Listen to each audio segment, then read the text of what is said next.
Buenos días para todos. Sean todos muy bienvenidos. Las personas nuevas que nos visitan sean bienvenidas. Han llegado a un lugar donde nuestra mayor preocupación es la salvación de su alma, amigo o amiga querida. Que hoy sea día de salvación, que hoy sea el día más feliz para su vida al tener un encuentro personal con Jesucristo. Tengan presente, amigos y amigas, que si Cristo, el Hijo de Dios, el Dios hecho hombre, murió, fue sepultado y resucitó, es porque algo muy terrible va a venir sobre aquellos que se resistan a creer en Él. La Biblia lo llama la condenación, el día de la ira de Dios. Así, amigos y amigas, que dispongan su corazón y entréguense a Cristo, por favor. Les pido que me acompañen a la primera carta de Pablo a los tesalonicenses. Nuestro director de culto leyó la unidad de pensamiento completa. Vamos nosotros hoy a estar solamente en los versos 9 al 12. 9 al 12. Y como ya es costumbre, les invito para que ustedes participen de la lectura del texto que se va a exponer y aplicar en el día de hoy. Entonces voy a leer el verso 9. Todos a una voz el verso 10, el pastor el 11 y todos unidos leeremos el 12. Háganlo, imprégnense de una vez del mensaje de la palabra de Dios. Lean con convicción. Pero acerca del amor fraternal no tenéis necesidad de que os escriba, porque vosotros mismos habéis aprendido de Dios que os améis unos a otros.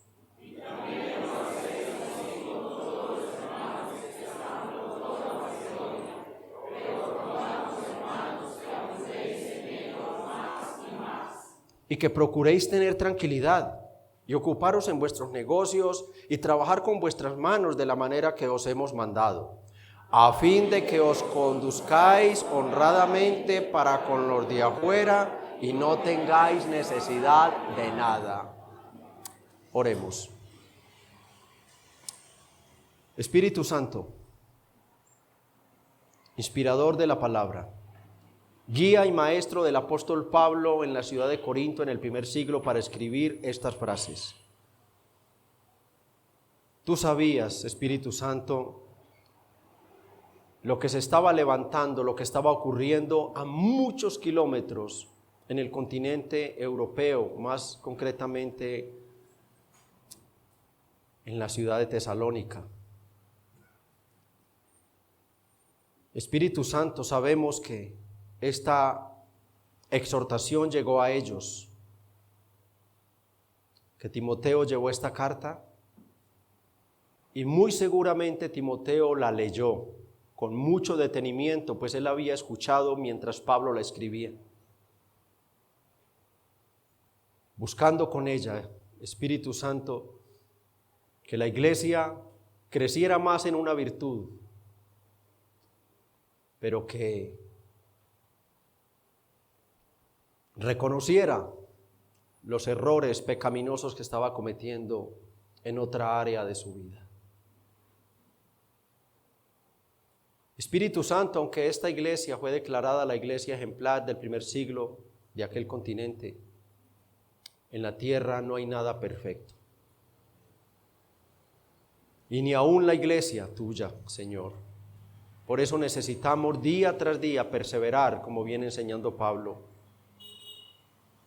en mejorar en aquellas conductas o responsabilidades o deberes de la ética cristiana. Espíritu Santo, ayúdanos hoy a nosotros. Hoy somos nosotros los que debemos trabajar en estas áreas, no la iglesia de Tesalónica, sino la iglesia de Bello. Tu presencia sobreabundante, tu explicación y aplicación de la palabra nos ayuden. Descansamos en tu presencia y en tu favor, para la gloria del Padre y en los méritos de Cristo. Amén. Por favor, toman asiento en silencio. Si alguien no ha apagado o colocado su teléfono en un modo silencioso, por favor, hágalo para evitar distracciones. Continuando con nuestra serie de sermones consecutivos de esta preciosa carta, el domingo pasado vimos los versos del 1 al 8, estudiamos estos versos cuyo tema principal fue el mandato de Dios a la iglesia a santificarse. El mandato más importante para un creyente después de su conversión. No hay otro por encima de ese. No hay otro. El mandato a santificarse es el mandato sublime de Dios para todo su pueblo, y esto en razón a que en su misma palabra Él nos explica de la grandeza, de la plenitud, de la hermosura de este atributo, la santidad. De ningún otro atributo en la Biblia se nos dice Dios es soberano, soberano, soberano. No. Pero sobre la santidad se nos dice que Él es santo, santo, santo. Y por eso Él le ordena a su pueblo: sed santos porque yo soy santo. Sed santos porque sin santidad nadie verá al Señor. En el verso 3 dice que la voluntad de Dios es nuestra santificación, que nos apartemos de la inmoralidad sexual, de toda clase de inmoralidad, de contaminación sexual, entendiendo que toda clase de contacto íntimo con otra persona por fuera del matrimonio, institución sagrada y establecida por Dios, es un pecado grave ante Dios. Grave ante Dios. En el verso 7 Pablo nos recuerda que el llamado de Dios no es precisamente a la inmundicia del pecado. Pues no nos ha llamado Dios a inmundicia, ahí está en la pantalla, sino a santificación. Y es superabundante el tema de la santidad del creyente en el Nuevo Testamento. Aquel que diga que es cristiano y está teniendo relaciones, así sea besándose, acariciando, mucho más cuando está compartiendo el cuerpo con otra mujer, con una mujer o con un hombre, sea cual sea, está cometiendo un pecado de condenación. Si se muere, se condena, a menos de que sea creyente y corra arrepentido a los pies de Cristo. El pecado de la inmoralidad sexual es uno de los pecados más aberrantes delante de la presencia de Dios. ¿Qué hizo Dios incluso antes de establecer el código de la ley moral? La iglesia responde: establecer el santo matrimonio por encima de sus mandamientos de la ley moral, o lo que conocemos decálogo de la ley moral en Éxodo 20. Dios crea a Adán. De Adán tenemos la primera cirugía en la historia de la humanidad, saca una costilla y hacia Eva. Y antes de decirles júntense, procreen, dice la palabra, y los bendijo Dios. El primer matrimonio en la era cristiana fue celebrado por Dios mismo. Y de ahí la sentencia sobre quienes cometen estos pecados o desviaciones sexuales, llámese homosexuales, lesbianas y todo esto que hay, todo esto es un grave pecado contra Dios. Ese fue el llamado principal de los versos 1 al 8, el llamado a santificarse, y entendimos que la santificación consiste en la perseverancia. Todos los días persevero en mortificar mi pecado, en mortificar mi pecado. El pecado del creyente es un pecado permanente. Permanentemente lo está asediando. Aún está solo en la casa, no tiene equipo, televisor, nada prendido, pero ahí está el pecado en su mente y en su corazón. Ahí está ese pecado, ese pensamiento, ese recuerdo, esa idea pecaminosa viniendo a atormentarla. ¿Y qué tiene que hacer el creyente? Mortificarlo, darle al pecado con su mente todo lo que el pecado, lo contrario de lo que el pecado desea. ¿Y cómo se mortifica el pecado? Usando correctamente todos los medios de gracia que Dios nos ha dado, bombardeándolo con un escrito está y viviendo piadosa y precisamente santamente. Ahora Pablo conecta esta primera exhortación con una segunda exhortación y lo hace conectando este mandamiento, este llamado a santificarse con el tema que va a tratar a continuación, y usa como conector la palabra pero. Pero el verso 9 nos hace un cambio, pero. Aunque hay un cambio de tema, este tema está en completa armonía con el tema anterior. En los versos 9 al 12, Pablo trata sobre la responsabilidad personal que se desprenden de una vida de santidad. Repito esto. Pablo va a tratar en estos versos 9 al 12 sobre la responsabilidad personal de cada creyente que se desprenden de una vida de santidad. Y esas responsabilidades personales son el amor fraterno y el trabajar honradamente con sus manos. Quien persevera en la santidad, solamente quien persevera en la santidad, será un hermano que con toda facilidad amará a sus hermanos, porque es un santo, porque es un santo. Entonces va a tener la capacidad dada por el Espíritu Santo para entender realmente que sobre la tierra, después de Jesucristo, los seres más importantes para él son sus hermanos. Él va a tener la capacidad de discernir en el santo equilibrio y entender que no es la familia de sangre, que no es aquella familia biológica, que no han creído en Cristo, que rechazan a Cristo, que incluso te dicen, vea ya está loco, le lavaron el cerebro, ¿con qué irá a salir ahora? Ellos viven burlándose de Cristo, esos son enemigos de Cristo. Y usted lo que tiene que aprender a tener es un santo equilibrio para entender que los enemigos de Cristo son sus enemigos. Si mueren se van a ir al infierno si mueren sin Cristo. Pero hay otra familia, y es la familia apartada del mundo y comprada con la sangre de Cristo, la familia de Dios. Cuando usted se santifica, usted va comprendiendo la dimensión del valor que tiene cada alma para el cielo y por ende la tiene para usted. Usted va a entender que estas personas que están aquí a su lado no son desconocidos. Y usted tiene un gran deber en tratarlos como las personas más importantes para el cielo y para usted. Si son lo más importante para Dios, los hijos de Dios, y usted también es hijo de Dios, ¿quiénes son los seres más importantes para usted? Sus hermanos, sus hermanos. Quien se santifica va a amar a sus hermanos, y quien se santifica va a ser responsable en su trabajo. Es un hijo de Dios. Él no hace las cosas para agradar a los hombres, sino para agradar a Dios. Él primero teme a Dios que a los hombres, primero teme a Dios que a su patrón, a su jefe. Y él va a ser un ejemplo en su trabajo. Él va a ser un ejemplo en su trabajo. Quien no se santifica, quien no ama a sus hermanos, está simplemente desobedeciendo al Señor. Juan 13:34, y comete un pecado grave. Y todo el que se santifica va a trabajar honradamente con sus manos, como dice Pablo.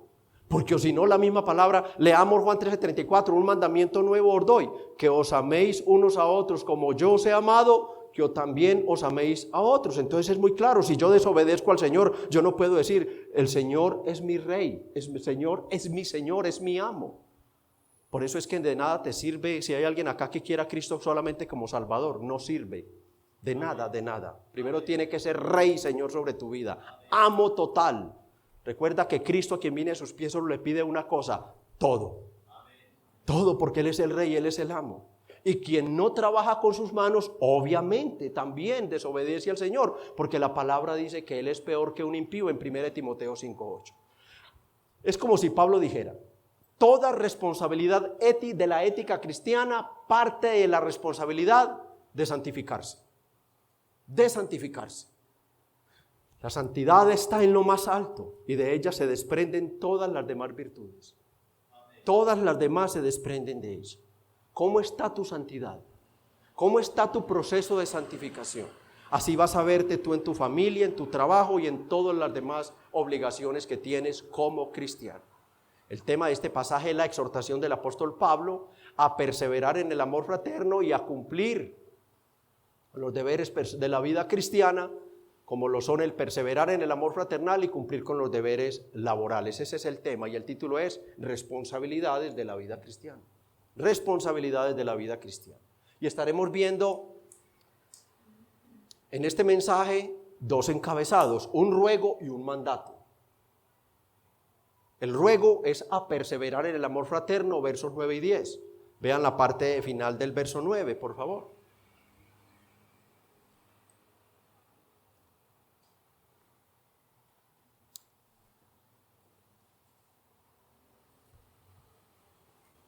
Ahí tienen el verso 9.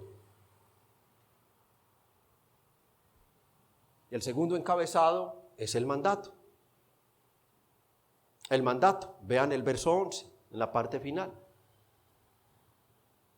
Ahí tienen el mandato. Y trabajar con vuestras manos de la manera que os hemos mandado. Vamos pues a ver entonces nuestro primer encabezado, el ruego a perseverar en el amor fraternal. Versos 9 y 10, leámoslos como una unidad. Pero acerca del amor fraternal no tenéis necesidad de que os escriba, porque vosotros mismos habéis aprendido de Dios que os améis unos a otros. Y también lo hacéis así con todos los hermanos que están por toda Macedonia. Pero os rogamos, hermanos, ahí está el ruego, os rogamos, hermanos, que abundéis en ello más y más.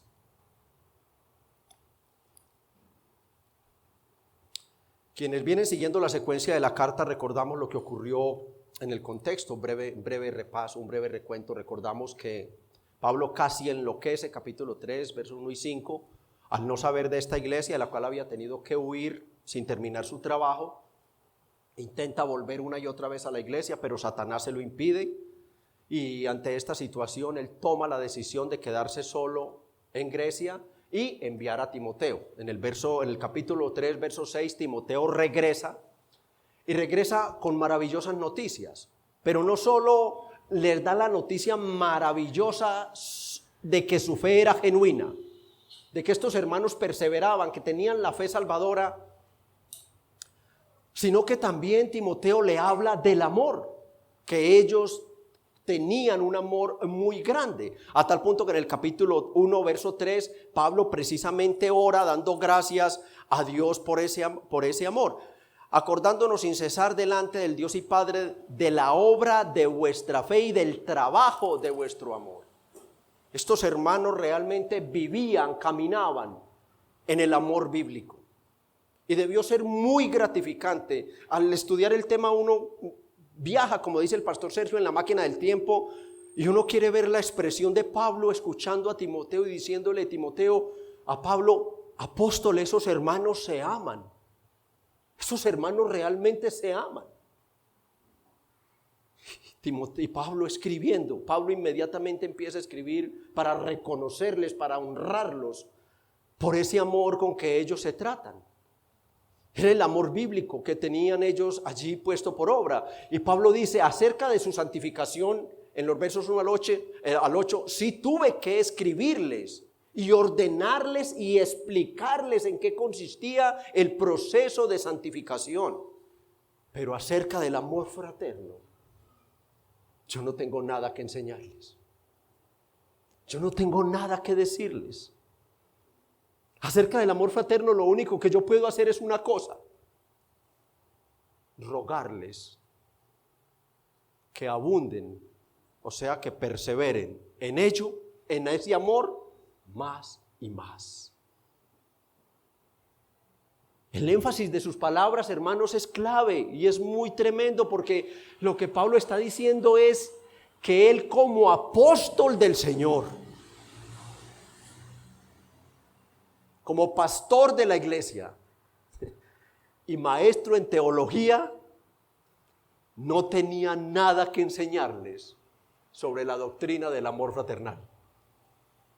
Es que es tremendo, amados.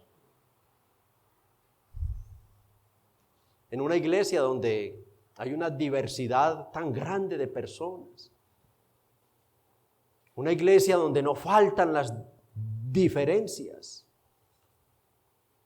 una iglesia donde incluso por cualquier insignificancia, entonces un hermano es capaz de dejar de hablarle al otro. En esta de Tesalónica, no, se amaban con amor verdadero. No se calificaban humanamente. No miraban ningún detalle de la parte humana como una ofensa. Este me murmuró de mí, yo más lo amo, más me acerco a él. ¿Oíste vos por qué dijiste eso de mí?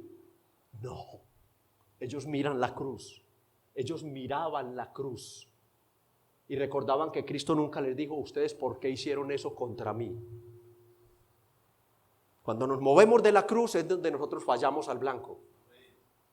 Por eso les he explicado que el cristiano debe permanecer día y noche desde que inició su carrera cristiana hasta que muere debajo de la cruz.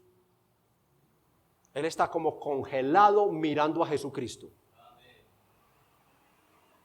Y siempre diciendo: lo hiciste por mí, lo hiciste por mí, tú santo y yo un malvado pecador, lo hiciste por mí. Siempre está ahí. El origen del amor fraterno se refiere a la forma en la que se relaciona una fraternidad o comunidad en particular. En este caso, una familia, la familia de Dios. La familia de Dios. El amor fraterno es el amor familiar que distingue a los miembros de esa fraternidad. ¿Cuál es la marca que distingue a esos hermanos de esa fraternidad? El amor fraterno. Es la familia de Dios. Y los miembros de esa familia, solamente ellos se aman con verdadero amor entrañable. Ellos casi que se enloquecen cuando pasan 2 o 3 domingos sin ver a sus hermanos. Pablo, el apóstol, ¿qué dijo en el capítulo 3, verso 1 y 5? Por lo cual, no pudiendo soportarlo más. Y el 5, por lo cual también yo no pudiendo soportar más. ¿Qué era lo que no soportaba Pablo?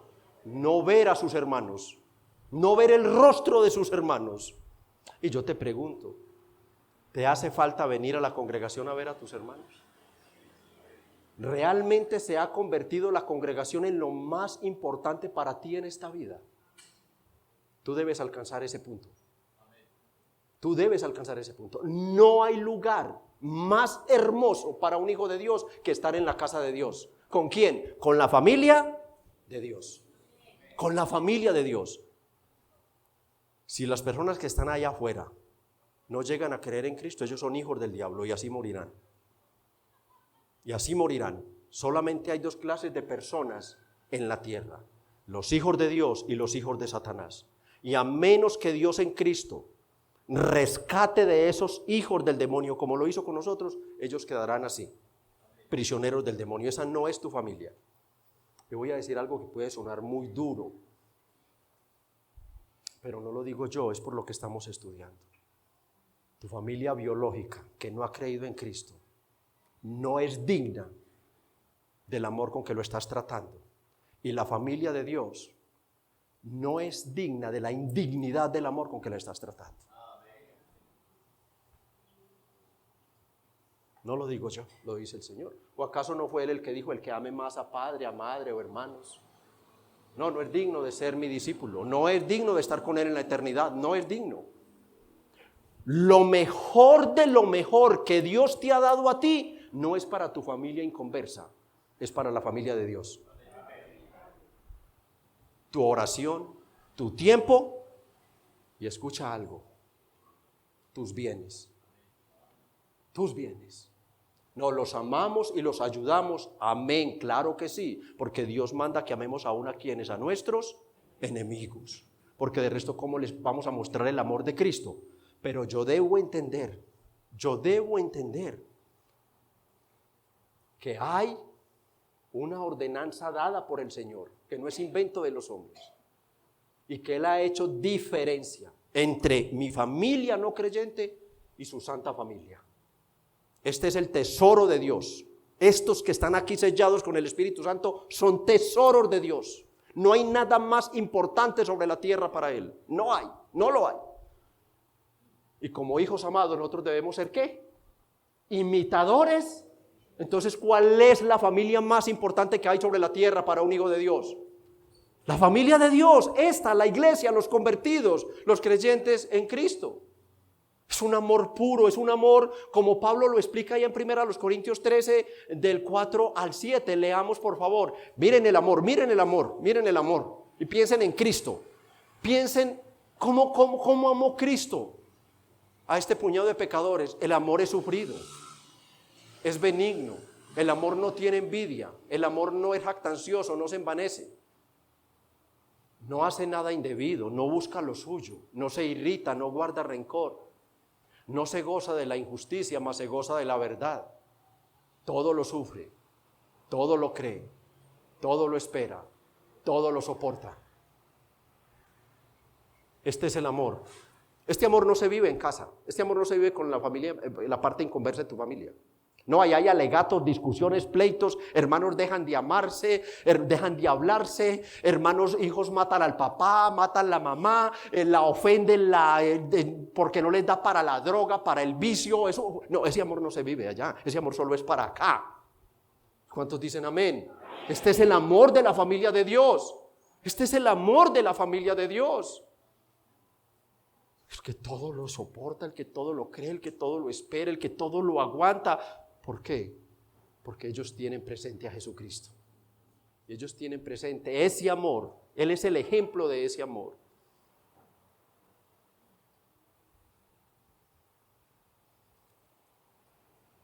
Ese es el amor bíblico y era el amor con que se amaban los tesalonicenses y es el amor con que debemos amarnos los cristianos. ¿Por qué? Porque esa clase de amor es la que Dios nos ha enseñado. Es el amor de Dios. Vean la segunda frase del verso 9, por favor. Porque vosotros mismos habéis aprendido de Dios que os améis unos a otros. ¿Por qué Pablo no tiene nada que enseñarles? ¿Y por qué estos hermanos practicaban esta clase de amor? Bueno, porque aquí Pablo los está honrando de tal manera que está diciendo, en cuanto a la enseñanza del amor, vuestro maestro ha sido Dios mismo. Ha sido Dios quien les ha enseñado a amarse los unos a los otros. Pablo les está diciendo, ustedes fueron enseñados por Dios. Y de inmediato surge la pregunta, bueno, ¿cómo les enseñó Dios y cómo enseña Dios a todos los creyentes a amarnos los unos a los otros? ¿Cómo lo hace Dios? Bueno, la forma en que lo hacía y lo hace, hay una gracia especial de Dios para con estos pecadores redimidos, amén. Hay una gracia especial. Pero Dios sigue obrando de la misma manera, Dios nos sigue enseñando, nos sigue discipulando de la misma manera que lo hizo con los creyentes de Tesalónica. Ezequiel 36, 27.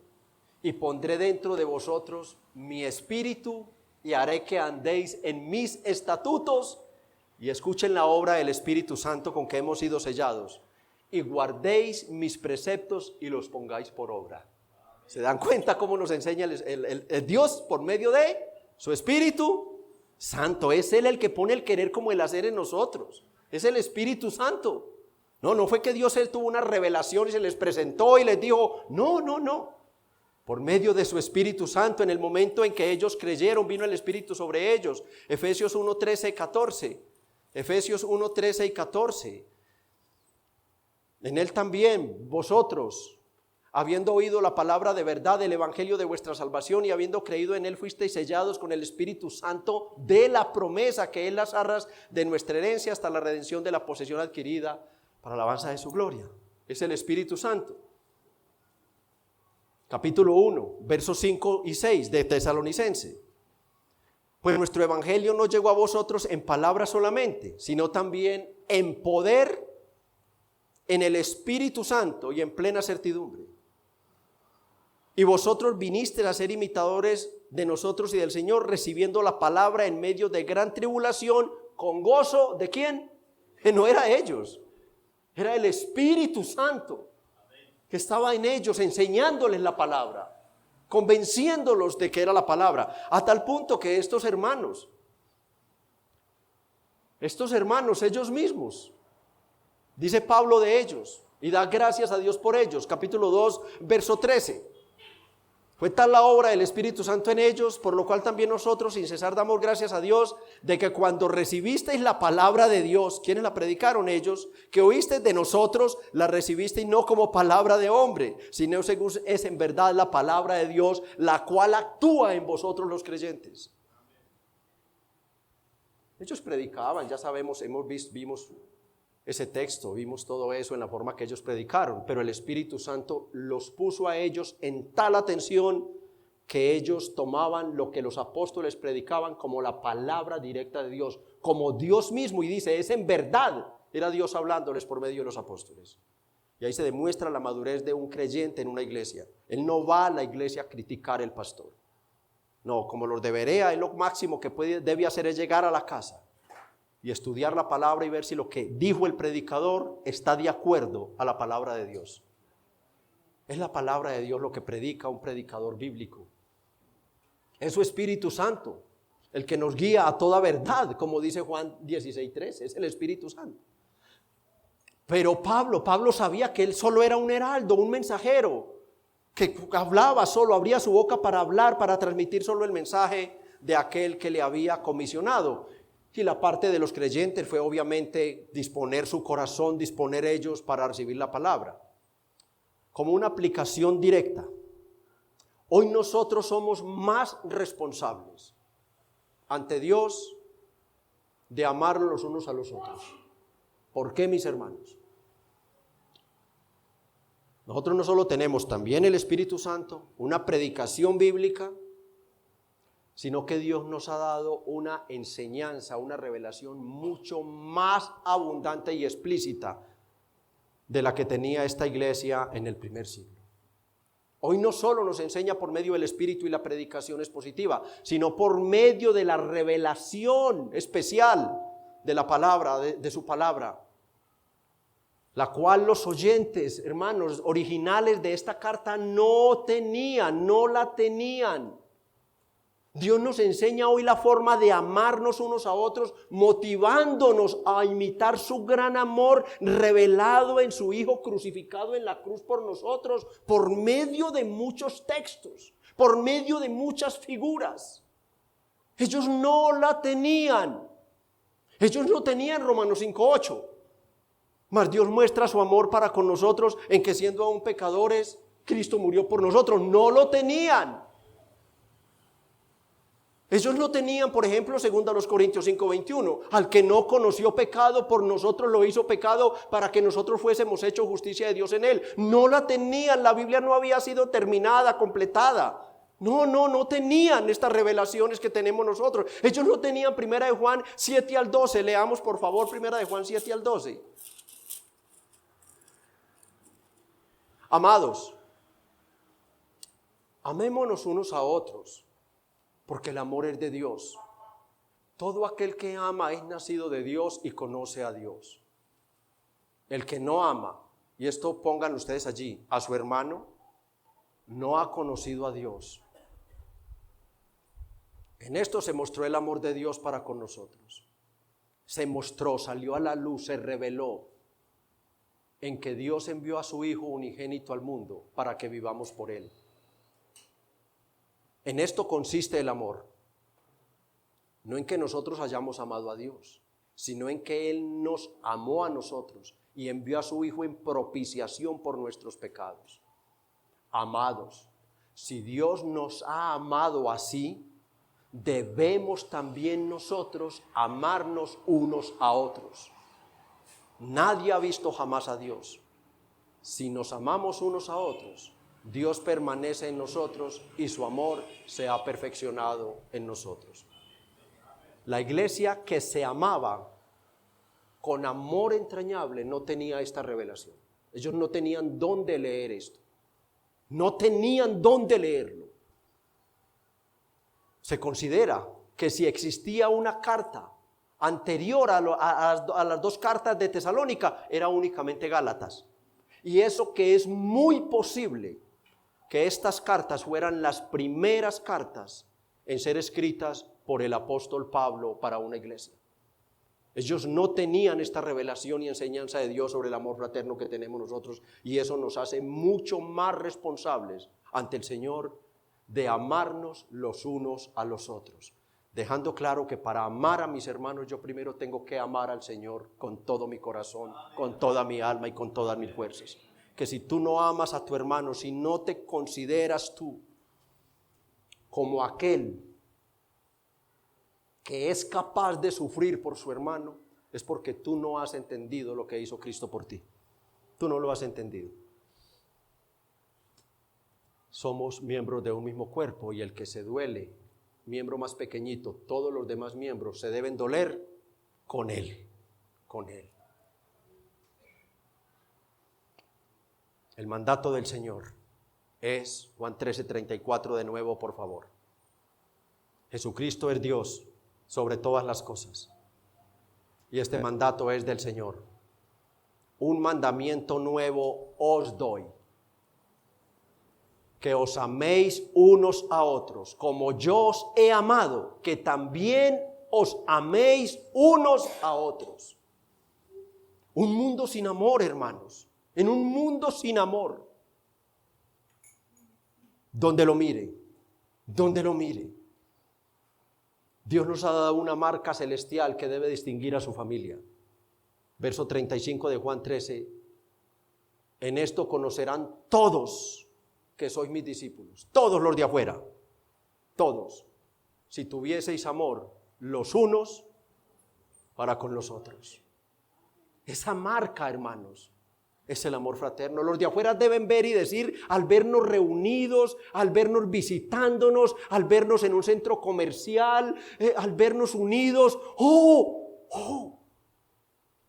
vean cómo se aman esos. Vean cómo se aman esos.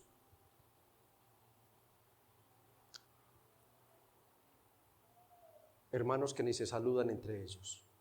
¿Cuántos domingos vienes y te vas sin saludar siquiera a 10, 15 o 20 hermanos? Es tu familia eterna. Si el que está a tu lado, así no lo hayas llegado a saludar, es un cristiano y tú eres cristiano, vas a pasar la eternidad con él. Y es verdad que allá nos amaremos con amor perfecto. Pero mi amado, estamos en este mundo, en un cuerpo imperfecto. Y Dios nos ha dado su Espíritu Santo para capacitarnos, para que nos amemos así con un amor imperfecto, pero que nos amemos de verdad los unos a los otros. Debemos amarnos.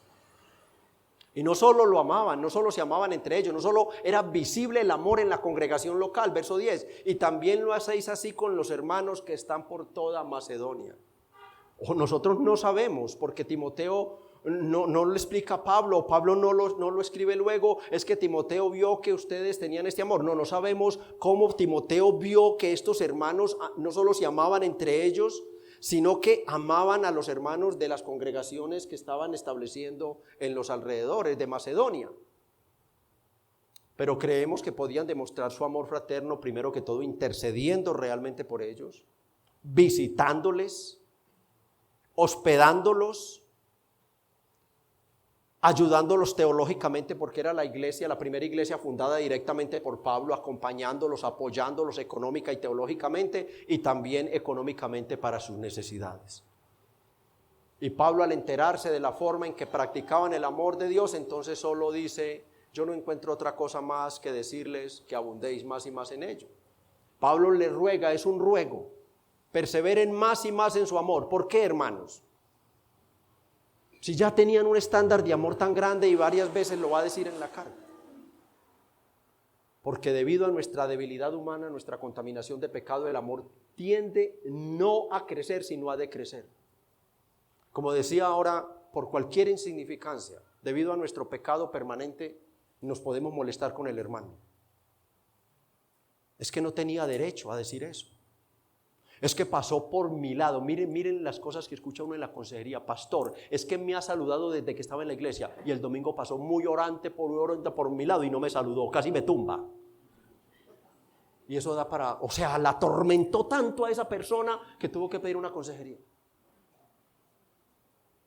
Decrece el amor por cualquier insignificancia. Decrece.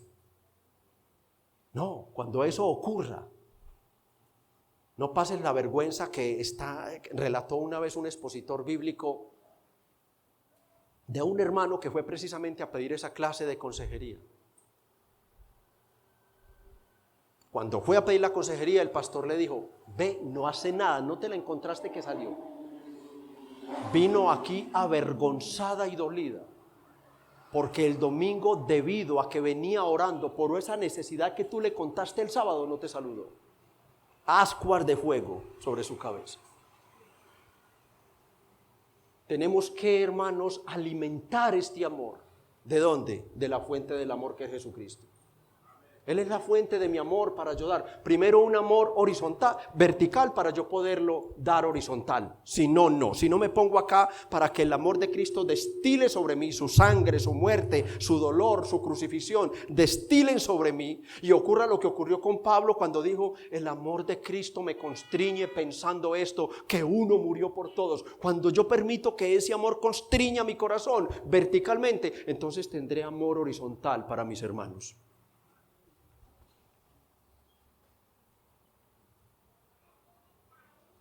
Tiende a decrecer y debemos perseverar y orar a Dios para que realmente me convenza. Yo estoy plenamente convencido de que nosotros no amamos aún a nuestros hermanos debidamente, bíblicamente, por una sola razón: nos amamos mucho a nosotros mismos. Nos amamos. Todo yo. La teología del yo, ya se la he enseñado, ¿verdad? Primero yo, segundo yo y tercero yo.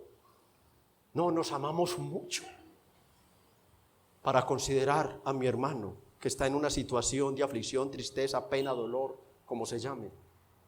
Primero mi provisión y luego, si sobra, incluso para Dios, migajas para Dios. Y aún en el amor, no me refiero solo a las migajas económicas, de donde primero compro todo para mí, lo demás marca lo mejor, de lo mejor, de lo mejor, y de lo que quede saco para guardar, y de lo que quede entonces le doy una migaja. Así es con el amor. Así es con el amor. El amor, dice Pablo en 1 Corintios 13:8, nunca dejará de ser. Allí está hablando de las preeminencias, como leímos. ¿Por qué? 1 Juan 4:8, porque Dios es eterno y Dios es amor. Nunca dejará de ser el amor, siempre estará el amor. Y Dios llama a sus hijos que disfruten de ese amor. ¿Cómo? Compartiéndolo con sus hermanos. Esto nos conecta con el segundo encabezado, el mandato a trabajar manualmente. Verso 11, y procuréis tener tranquilidad, en el original es tener paz, armonía, y ocuparos en vuestros negocios y trabajar con vuestras manos de la manera que os hemos mandado. Ahí está el mandato. Verso 12, a fin, el propósito, de que os conduzcáis honradamente para con los de afuera y no tengáis necesidad de nada. Mis hermanos, aunque algunos, incluso cristianos, consideran el trabajo como castigo, ellos aman la teología del negrito del batey, que el trabajo lo hizo Dios como castigo. Él fue el negrito del batey. Ellos quieren esa teología y ven el trabajo como un castigo, pero nada más falso, mis hermanos, que eso. El trabajo fue instituido por Dios mucho antes de que el pecado entrara en el corazón del hombre. Génesis 2:15 nos enseña que Dios coloca al hombre allí en el huerto. ¿Para qué? Para que lo trabajara, para que lo labrara, para que lo guardara. Tomó pues Jehová Dios al hombre y lo puso en el huerto del Edén, para que se sentara bajo un árbol y entonces ni siquiera cogiera las frutas y esperara que las frutas le cayeran en su cabeza, como a mí, que será por sin pelo todo me cae en la cabeza, para que lo labrara y lo guardase. Me doy unos golpes de verdad. Sí, nada más falso que eso, mis hermanos. Ya luego vino el trabajo, o sea, el sudor, el esfuerzo para ganar el pan y todo lo demás como una consecuencia al pecado. Pero no el trabajo. El trabajo fue instituido por Dios como una gran bendición por medio del cual Dios proveería todo lo necesario para la vida de la familia. Eso fue Dios. Y Pablo, por medio de 3 frases, acá en este versículo 11, nos da 3 grandes responsabilidades cristianas referente al trabajo. Y la primera responsabilidad es tener tranquilidad, tener paz. Vean la primera frase del verso 11, y que procuréis tener tranquilidad. De nuevo Pablo usa allí un conector y para decirnos, no, yo no he terminado. Yo continúo acá con un tema que viene enganchado desde la santidad, el amor fraterno y el trabajo. El que se santifica ama a sus hermanos y el que ama a sus hermanos va a trabajar para él y para no ser carga para los hermanos, para no ser gravoso para ellos, que es el tema que Pablo está desarrollando, las responsabilidades de la ética cristiana.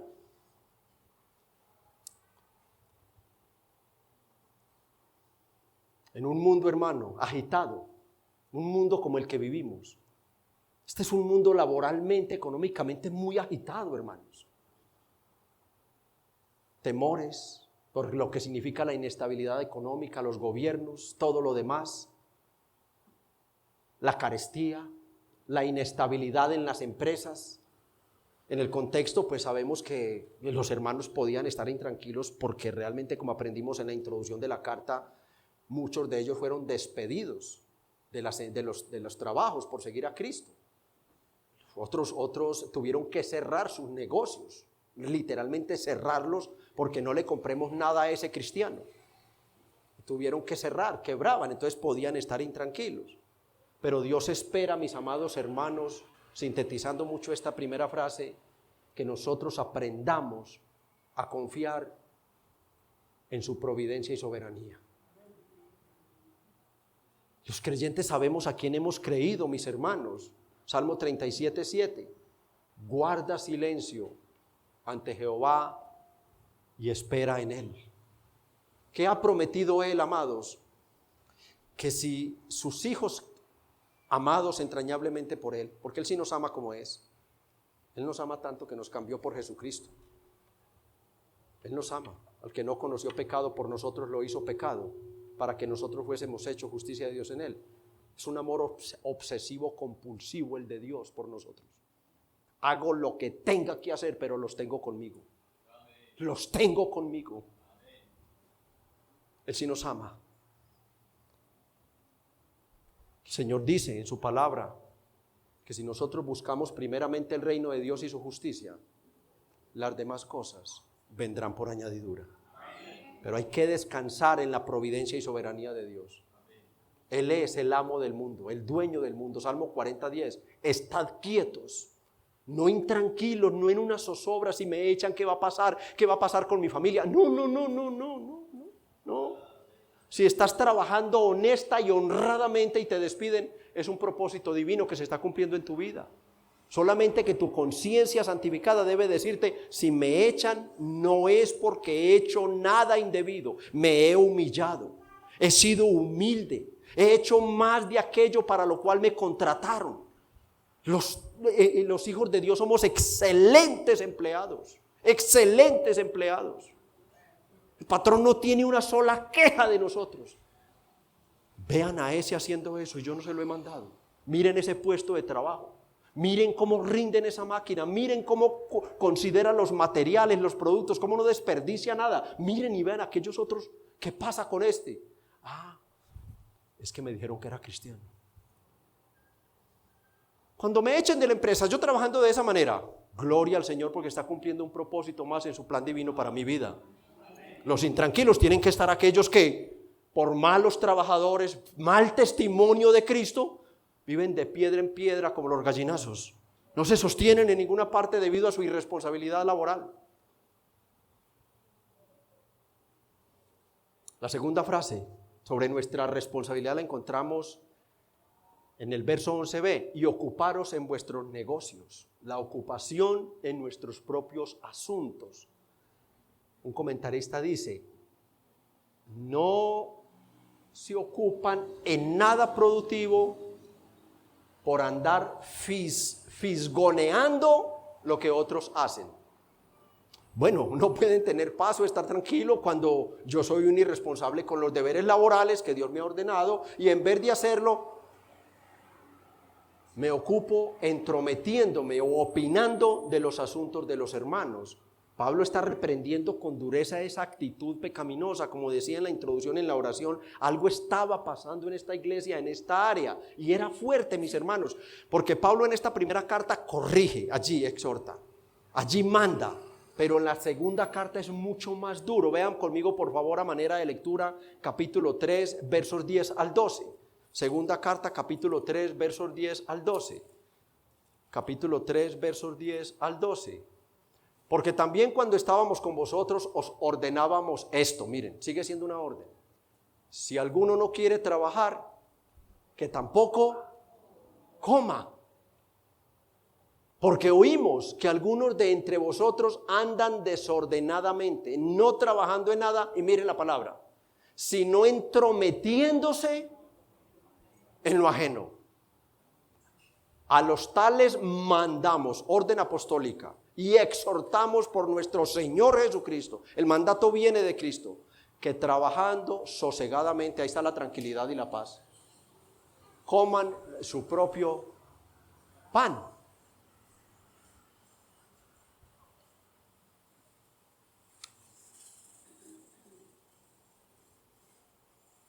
Hermanos, mientras podamos trabajar, ¿cuál es nuestro deber? Trabajar.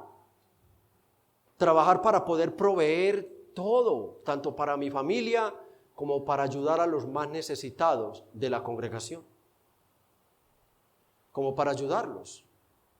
La tercera frase la encontramos en el verso 11, la tercera responsabilidad. Y trabajar con vuestras manos de la manera que os hemos mandado. Aquí está hablando Pablo del uso de las manos, o sea, de mis propias manos. No esperar que otro trabaje con sus manos para que me ayude, para que me sostenga estando en capacidades de trabajar. Realmente nosotros no sabemos, el texto no nos dice cuándo o por qué. Y ayer me tuve que parar, sacudirme un poco porque quería como ir donde Dios me dice, no avances más de ahí. ¿Qué le vas a decir a la iglesia? Sí, o sea, pero ¿dónde? Y busque comentarios y busque por un lado y por el otro. No, es que, o sea, no hay una razón realmente que pueda decir, esta es la razón, y los comentaristas bíblicos serios también se abstienen. O sea, para saber cuándo o por qué fue que dejaron de trabajar. Porque el capítulo, la segunda carta es mucho más fuerte en ese tema. O sea, Timoteo le dice, algo está pasando en la primera carta. Timoteo regresa, está con Tesalónica, vuelve a Pablo y Pablo escribe la segunda carta donde ya centra mucho más la reprensión sobre este estado de irresponsabilidad laboral. No sabemos, hermano, el caso es que la irresponsabilidad laboral era real en esta iglesia. En su segunda carta Pablo le recuerda de eso. En la primera carta Pablo le recuerda el ejemplo de trabajo, capítulo 2, verso 9, donde da como un poquito de luz. Capítulo 2, verso 9, ¿qué nos dice? Dice, porque os acordáis, hermanos, de nuestro trabajo y fatiga, como trabajando de noche y de día, para no seros gravosos a ninguno de vosotros, os predicamos el evangelio de Dios. Entonces puede ser, ojo, solamente puede ser, porque si Pablo no lo dice, yo no se lo voy a decir a ustedes. Puede ser que por imitar a Pablo, en el evangelismo que realmente había aprendido un espíritu de evangelismo esta iglesia, capítulo 2, capítulo 1, verso 8, porque partiendo de vosotros ha sido divulgada la palabra de Dios no solo en Macedonia, Acaya, sino que también en todo lugar vuestra fe en Dios se ha extendido, de modo que nosotros no tenemos necesidad de hablar nada, se habían convertido en evangelistas, y de pronto un grupo allí, estaban haciendo el trabajo de Pablo, imitando a Pablo, pero solamente en una parte, 50%. Se dedicaron al evangelio y dijeron, entonces ustedes sosténganos. Pablo les dijo en el verso 9, nosotros trabajamos de noche y de día, ¿para qué? Para predicarles el evangelio de Dios. Ellos trabajaban con sus manos, como con fatiga trabajaban con esto. Pablo les recuerda en su carta, en su segunda carta les exhorta, como vimos en el capítulo 3, versos 6 al 12. También estaban los ociosos, no faltan, los vagos, podía ser, de esos hermanos que viendo que había tanto amor en la iglesia, que dijeron, no, me voy a poner a trabajar. Hermano, para el mercadito esta semana, por favor. Simplemente son conjeturas, amados hermanos, ¿sí? Porque la Biblia no me lo enseña y yo no puedo decirle lo que ella no me dice. Pero había un tercer grupo que es donde de pronto los comentaristas se atreven a dar una luz. Simplemente lo dejan ahí como podía ser el motivo, podía ser porque ni en la segunda carta Pablo, donde trata tanto este tema, lo va a decir. Y el tercer grupo era aquel que había perdido la tranquilidad ante la inminente venida del Señor Jesucristo. Pero también se deja solamente como un supuesto. Porque no lo dice Pablo que era esa la razón. Pero podían haber perdido la paz y la tranquilidad de decir, no tiene sentido seguir trabajando. ¿Para qué matar mis cuerpos? Dediquémonos a predicar el evangelio y a orar, y que los demás que tienen sus negocios, sus empresas, entonces nos mantengan a nosotros. ¿Para qué trabajar si Cristo ya viene por todo y yo dejo mi negocio, abandono todo y me dedico más bien a preparar mi alma? Podía ser, solamente podía ser. Y concluye Pablo esta idea de pensamiento dándonos por medio de otras dos frases las razones por las cuales es tan importante ser responsables en el cumplimiento de nuestros deberes laborales. Vean el verso 12, dos frases. A fin de que os conduzcáis honradamente para con los de afuera. Y segunda frase, y no tengáis necesidad de nada. La primera razón es el testimonio correcto que debe dar cada creyente en su lugar de trabajo. Cada creyente debe dar un testimonio realmente de que él es un hijo de Dios. Él es una persona distinta. Yo no sé por qué a los cristianos nos cuesta tanto aceptar que nosotros no somos gente común. Nosotros somos personas particulares. Nosotros fuimos apartados del común de la raza humana. Apartados. Somos gente distinta. Y saben una cosa, lo más triste, que Dios por medio de su Espíritu Santo, su palabra leída, estudiada, meditada, la predicación, el compartir con los hermanos, nos capacita para que realmente demostremos que sí somos diferentes. Yo soy uno de los que digo esto con mucho respeto. El hermano o la hermana que lleva 2 meses, 6 meses, 1 año en el trabajo, la universidad, en el mismo vecindario, y nadie lo ha identificado como cristiano o cristiana, está en un problema. Está en un problema serio. O está sintiendo vergüenza. Ahora nuestro hermano Peregrino, el director de culto, hablaba sobre, ¿por qué no traen los cristianos la Biblia el domingo a la iglesia? Y a mí me vinieron una cantidad de ideas, allá de pensamientos, razones, causas, motivos. Y decía, ¿será que mis hermanos aún sienten vergüenza que los vean con su Biblia en la mano el día domingo? ¿Será que sienten vergüenza?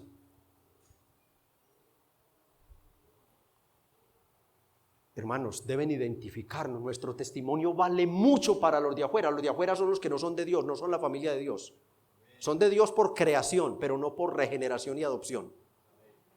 Ellos son de Dios como criaturas, bajo la ira de Dios están. Pero nuestro testimonio allá es muy impactante, mis hermanos. Y va a obrar para bien, para que digan, yo quiero ser como ese. O para mal, para que digan, valiente cristiano, ¿usted a dónde es que va, mijo? ¿A dónde es que usted va? Y esto parte de los padres. El ejemplo que estén dando a sus hijos. ¿Cómo están ellos glorificando a Cristo en sus hogares ante hijos e hijas inconversos? ¿Cómo los están ellos tratando de parte de Jesucristo? ¿Cómo? En el trabajo deben identificarme por mi responsabilidad, mi honradez. Yo no debo sacar mi celular en mi puesto de trabajo hasta que no sea la hora del almuerzo. Yo no tengo por qué pararme para ir al baño sin tener necesidad de ir al baño solo para enviar un mensaje. Eso es ser ladrones delante de Dios. Porque piensen ustedes, ¿así cuántos minutos logran ustedes robarse en un mes a sus patrones? Si lo están haciendo los que lo estén haciendo. ¿Cuántos? Pero que no me falten 20,000 en la nómina porque mismo me voy para el liquidador. Vea, me faltan 20,000. Ojo, sí. El testimonio, mis hermanos, es primordial en todas las áreas laborales de nuestra vida. Quien es patrón, quien es supervisor y quien es empleado. No hay trabajo pequeño y todo debe ser hecho para la gloria de Dios.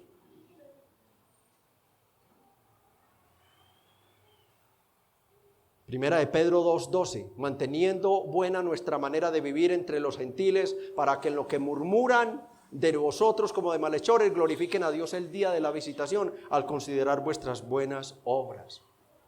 como aplicación, hermano, para tu vida, con tu labor diligente como cristiano, puedes hacer que incluso aquellos que se burlan de ti, ellos glorifiquen a Dios, ellos alaben a Dios. ¿Y por qué no vengan a Cristo al ver tu ejemplo? ¿Qué tan honesto eres en tu trabajo?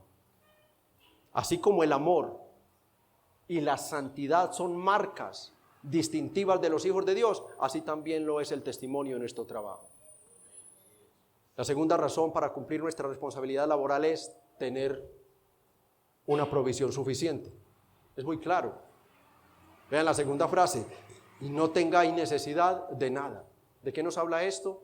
Nos habla de la honrosa independencia que tienen los creyentes que trabajan para proveer para sus necesidades y las de su familia. Y recordamos de nuevo 1 Timoteo 5:8, quien no hace eso es peor que un incrédulo. Termino con esto, mis hermanos. Dios ha establecido parámetros que deben ser obedecidos por el creyente. Un parámetro es la santificación. Sin santidad nadie verá a Dios. Y recuerden, amados, que tenemos la dicha tan grande de saber que Pablo no estaba enseñando o no está enseñando sobre la santificación para ir al cielo, sino mi responsabilidad ante mi santificación posicional. Yo soy un santo en Cristo, y en reacción a que ya yo soy un santo en Cristo, yo vivo en esta tierra en consecuencia de esa santidad. Yo vivo en esta tierra y se conoce como santidad progresiva, santificación progresiva, y debemos poner todo nuestro empeño, como si nuestra salvación, miren, la salvación es por gracia, Efesios 2:8, pero debemos nosotros procurar tanto, odiar el pecado, despreciar tanto el pecado. Eso es mortificación de pecado. Nosotros debemos santificarnos tanto como si la salvación dependiera de eso. Solamente si tú te concientizas, es como si mi salvación dependiera de eso. No, depende de la santidad posicional en Cristo, pero yo debo traerla a mi corazón. Debido a mi pecado permanente, yo puedo caer en un estado de conformismo y decir, yo ya soy santo en Cristo, y empezar a darle rienda suelta a determinados pecados y caer muy posiblemente en un estado de decadencia espiritual. Dios nos guarde. Perseverar en la santificación, pero también, hermanos, el deber de amarnos. El deber de amarnos los unos a los otros. Amado, esto no es un invento, es que es mucho lo que el Señor y los apóstoles enseñaron sobre este tema, hermanos. Desde el Antiguo Testamento, la orden de Dios al pueblo antiguo fue: sed santos porque Jehová vuestro Dios santo es. Caminen de manera distinta, es lo que está diciendo. Ustedes son los apartados. ¿Qué es un santo? Un santo es un pecador que por la gracia de Dios, el poder del Espíritu Santo, es apartado del pecado para vivir en novedad de vida. Él ahora vive una vida de santificación constante, permanente. Él siempre está pensando en su Señor y su Salvador. Ese es un santo para la Biblia. Es un pecador apartado, sellado por el Espíritu Santo, redimido, adoptado por Dios, hecho heredero y coheredero juntamente con Cristo. Ahora vive en novedad de vida. Hermanos, pero también nosotros debemos ser responsables en nuestro trabajo. Este mensaje o este pasaje no es en contra de una persona anciana, de una persona discapacitada con una discapacidad para trabajar, o de las personas que están pensionadas, gloria al Señor. No. Esto es para los malos hermanos. Malos hermanos que, ¿cuánto nos ha pasado acá? Para hablar solo de acá. Llegan hermanos que ni sabemos realmente si son hermanos. Es que tengo una necesidad muy grande, vea, yo hace tanto que estoy sin trabajo, a ver con qué me pueden ayudar. Eso es un mal hermano, no lo ayuden. Por eso en esta iglesia tenemos prohibido que usted entregue ayudas personales, no lo haga. Aquí hay un cuerpo de diáconos que va a investigar quién es ese hermano, desde dónde en su contexto viene con irresponsabilidades económicas, malos manejos de deudas y cuantas cosas, que aquí no vamos a alcahuetear. Aquí no. Esta es una iglesia del Señor. Mansos como palomas, pero astutos como la serpiente. Y no nos van a engañar. No nos van a engañar. No vamos a ayudar a esos malos hermanos que, estando en plenas capacidades y vigorosos, no se esmeran por cumplir el mandato de Dios. El que no trabaje, que no coma. No lo mantenga la iglesia, no es responsabilidad de la iglesia. Pero también, hermanos, debemos pensar en algo nosotros. Pablo trabajó con sus manos, haciendo carpas para predicar el evangelio. Adán, antes del pecado, trabajó con sus manos para cuidar el huerto. El Señor Jesucristo, nuestro ejemplo máximo en todas las virtudes, trabajó con sus manos ayudando a sus padres por cerca de 30 años. Bueno, 30 no, porque un niño de 2 o 3 años todavía no, aunque mueve palitos por ahí. Pero sí mayor de 5 o 6 años, hasta los 30 años, trabajó ayudando a su padre en una rústica carpintería con sus manos.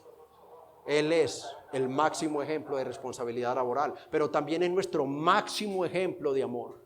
Juan 15:13 dice: nadie tiene mayor amor que este, que uno ponga su vida por sus amigos, hermanos. Él se dio a la muerte, amados hermanos. Él se dio por viles pecadores como nosotros. Nosotros solo merecíamos la ira eterna de Dios. El infierno nos quedaba chiquito para nosotros. Era un premio pequeño para nosotros la condenación. Y Él se entregó por amor. Él murió vilmente en una cruz como si fuera un malhechor para mostrarnos precisamente su gran amor. Hermanos, pongamos de nuestra parte y entendamos que esta es la familia que debemos amar. Es esta familia.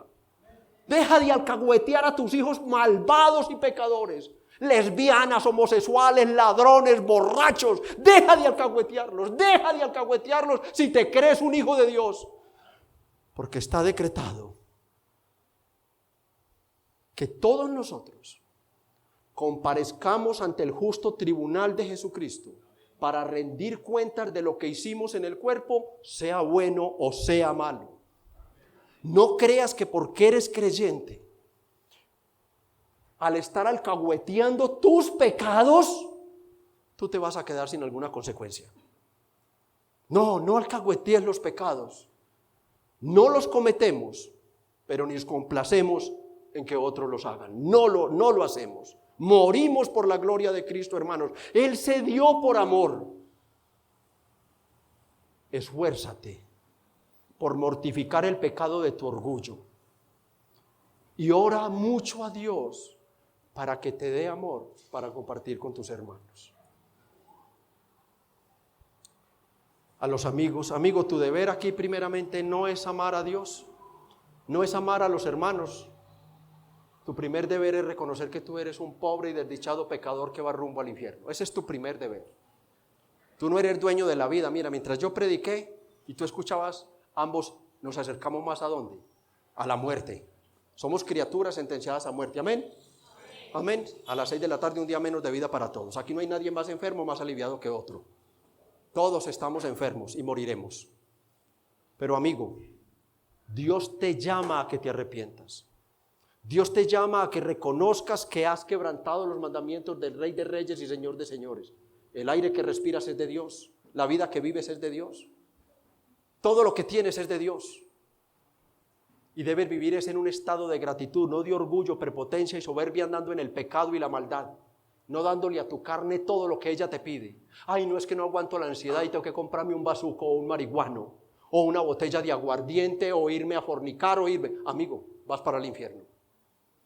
Dale a tu cuerpo lo que te pide y en el infierno reposarás por la eternidad. No dándole a tu cuerpo, sino sufriendo las consecuencias de haberle dado a tu cuerpo todo el pecado que le has dado. Hay poder en Jesucristo, amigo. Solo cree en Jesucristo, cree en Él. Confiésale los pecados a Él y clama a Él que te dé fuerza para quitar la ansiedad que no viene de Dios, sino de un espíritu infernal que hay en ti. Ven a Cristo, amigo, ven a Cristo. Arrepentido y humillado, tú serás salvo y entonces luego podrás disfrutar del amor de Dios, del amor de tus hermanos y trabajar honradamente con tus manos para que no te falte nada. Vamos a orar, hermanos. Padre, te damos muchas gracias, Señor. Bendito y soberano eres tú. Gracias por el Evangelio. Oh Padre, que no falte el Evangelio en este púlpito, Señor. Que no falte tu palabra bendita, ungida por el Espíritu Santo.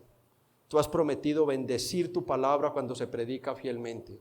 Hoy, Señor, bendícela en todas las iglesias donde se ha predicado fielmente y de manera especial bendícela aquí, Señor, sobre estas exhortaciones que nos has hecho sobre nuestras responsabilidades de la ética cristiana, como es santificarnos, lo vimos el domingo, mortificando nuestro pecado, amarnos los unos a los otros, Señor, porque tú nos has dado la capacidad para amarnos y trabajar honradamente, Señor, para gloria de tu nombre, testimonio de los de afuera, y que no nos falte nada a nosotros y tengamos con qué ayudar a los necesitados. Señor, ten piedad de los que nos han visitado hoy, que han escuchado tu palabra, Señor. Señor, Padre bueno, que no salgan de este lugar como los trajiste, Señor.